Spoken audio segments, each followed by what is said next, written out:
Salutations, boyos and goyos. Welcome to the inaugural episode of Sheep Talk. I'm Crispy, your one-stop shop for whatever the hell I want to talk about. I hope you don't mind that I go easy mode for my first topic, slideshow with art that I've stolen. I want to start out small so I can get to the grips with the ins and outs of video making. You know, all the stress, self-loathing, substance abuse. I'll get all to that in good time. So you see the tile card, and you know exactly what kind of argument I'm about to start here, so let me set some parameters. I'm judging these champions by how they are represented in the video games. This includes their design, personality, if any, involvements with the main story, team composition, and difficulty. I'll also be omitting non-game sources out of simplicity's sake, and you may also notice a no-show or two with some of these guys that were either too boring for jokes or not an actual Pokemon League champion. So with all that out of the way, let's start at the bottom of the barrel. Number 11, How. More like, how did this guy still make the list after I just said I omitted characters too bland for jokes? It wasn't enough for Pokemon Ultra Sun and Ultra Moon to gank Lily's character arc halfway through. They also had to go, man, no one wants to fight that punk-ass Kukui. You want to fight How for the 9th time, right? Right? Really, what drags How straight to the bottom here is not only being the blandest champion, but also being the blandest rival on top of that. Seriously, all this twerp does is smile and shout empty platitudes. So to have this guy pull a blue shift and be our final fight, with a starter that is weaker than ours, and with a team that can consist of a fodder-ass Flareon? Nah man, bias is on full blast here. No amount of cutesy fan art is keeping How out from the bottom of the barrel. Next, number 10, Diantha. You have no idea how close Diantha was to being the bottom instead of How. Diantha certainly edges out in having the worst team for any champion ever. Okay, so half your guys are ace Pokemon from other gym leaders, then a Gourgeist, a Goodra, and a Mega Gardevoir. As you'll see in a bit, I really don't mind champs using aces from other gym leaders, but they should at least fit the champ's motifs, right? Now I know you could argue that her mons represent a handful of movie genres, but that's such a nebulous concept that it could be covered by any Pokemon if you think about it. Diantha is saved from the bottom rung for two reasons. For one, she has the look and demeanor of an actual season's champ, and two, she doesn't stop you every 10 minutes for some mental shit. How about we move on before I use this segment to dunk on How some more? Next, number 9, Wallace. Come on, let me have one too much water joke, please, please. Okay, fine. Our foppish fishy friend here is actually kinda tough. If you don't have both a good grass or electric type, you might be in trouble.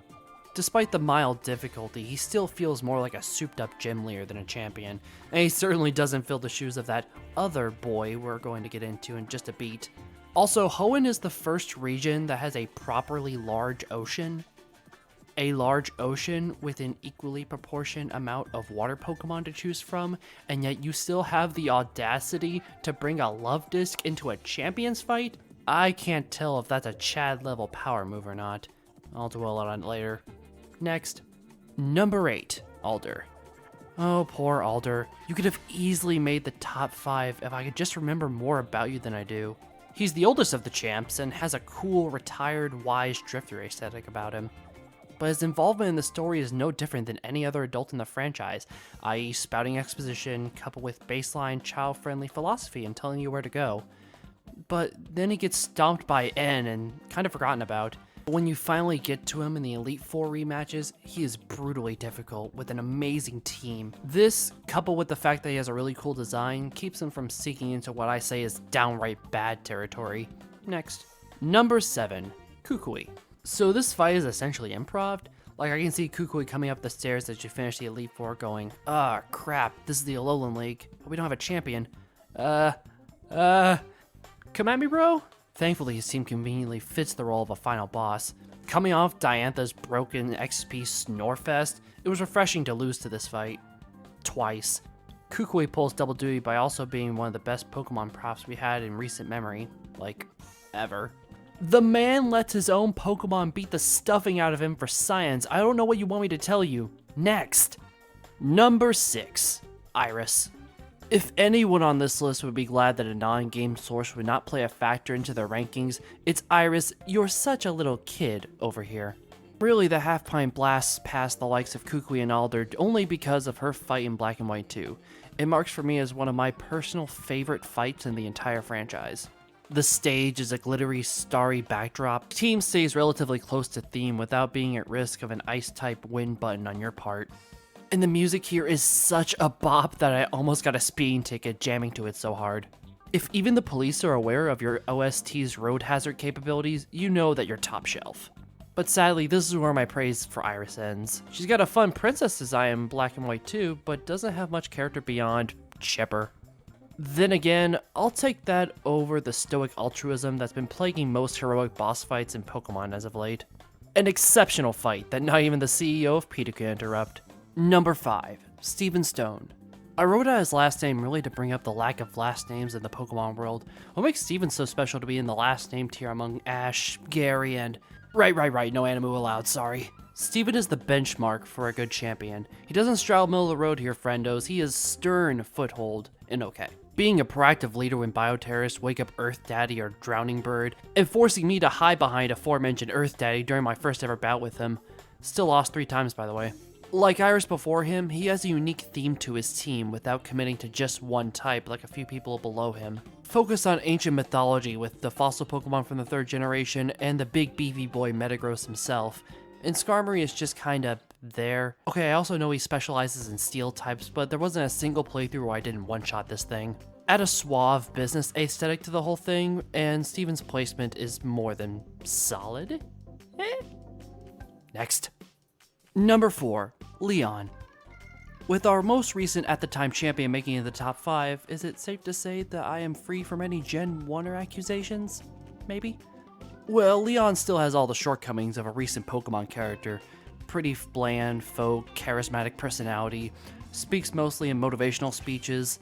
So how does this boyo top out Shirtless Wonder or Stone Cold Steven over here? Well, not counting a certain other entry coming up. You can never guess who! No other champion has been built up like Leon has. The first scene in the game depicts the champion going up against the final gym leader. Everyone is always praising the ground this guy walks on, and the fact that the Elite Four has been more or less swapped out with a large-scale tournament like in the anime, which I actually like a little bit more in terms of structure, but let's put a pin in that for another video. Whose reward is a chance to face him only adds more hype. And the fight doesn't even come close to being a disappointment. If you're like me and you held off on using XP candies until the post-game, Leon's team will most likely be 10 levels above yours, and they all hit like trucks. And then you get to his equally hyped up Gigantamax Charizard, with its many exploitable weaknesses. For me it was Rock. I two-shot it without even needing to Dynamax. This middling climax does keep Leon from the top 3. But he still set the standard for build-up in a modern Pokemon game, and I can't take that away from him. Next. Number 3, Lance. Lance smoked a guy with the Dragonite's Hyper Beam once. Anyone remember that? He straight up blasted some shady dude with white-hot energy just to get information about Team Rocket and their hidden base in Mahogany Town. While Steven got involved with a much larger crisis, Lance was the first to be a champion with initiative. And if my example above is anything to go by, he really didn't mess around. Sure, other champions have helped by being in the same place when bad shit's going down. Nah, Lance ain't having it, son. He will straight break into your house and have his copy of Pete the Dragon on VHS straight up cook your ass into the wall. Now, why he isn't around during the raid on the Goldenrod radio tower, fair point. Lance is also a pretty tough fight. Sure, he is pretty roughed up by ice Pokemon, but whether you're running a Sneasel, a Paloswine like me, or a Jinx, you better pray to Arceus that you don't run into the Dragonite that knows Fire Blast or Surf on the turn you decide to attack, cause you ain't outspeeding it. Don't let his level 50 or below team fool you. Lance will flatten you out if you aren't prepared. You know, like a shady guy who gets blasted into the wall with a hyper. Number 2, Cynthia. The best designed, difficult, and coolest champion we have ever had, period. And sure, grinding in the Sinnoh games does stack the deck in Cynthia's favor by quite a bit.